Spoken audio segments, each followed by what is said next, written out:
பிரதமர் மோடி இந்திய பெண்களின் தாலியை குறித்து சர்ச்சை பேச்சுக்கு எதிர்ப்பு தெரிவித்து மகிழா காங்கிரசார் மணிக்கூண்டு அருகே கண்டன ஆர்ப்பாட்டத்தில் ஈடுபட்டனர். இந்தியாவின் 18வது நாடாளுமன்ற தேர்தல் கடந்த 19ஆம் தேதி துவங்கி 7 கட்டங்களாக நாடு முழுவதும் நடைபெற்று வருகிறது. நாடாளுமன்ற தேர்தல் அறிவித்த பிறகு இந்தியா கூட்டணி மீது மக்களுக்கு உள்ள ஆதரவை கண்டு தோல்வி பயத்தில் இருக்கும் பிரதமர் மோடி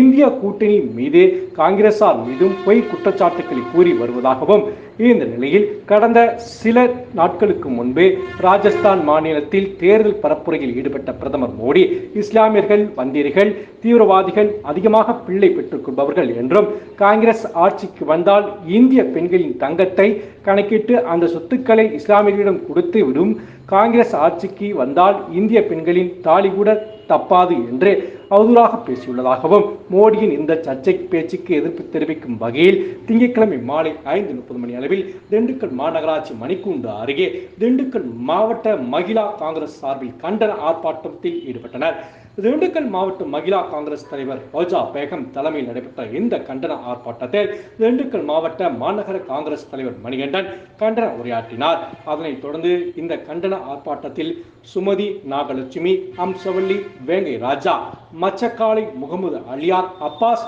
மந்திரி, காஜா மைதீன், அமீர், அம்சம் உள்ளிட்ட மகிழா காங்கிரசார், மாநகர காங்கிரசார், இளைஞர் காங்கிரசார் என ஏராளமானோர் கலந்து கொண்டு மோடிக்கு எதிராக கண்டன கோஷங்களை எழுப்பினர்.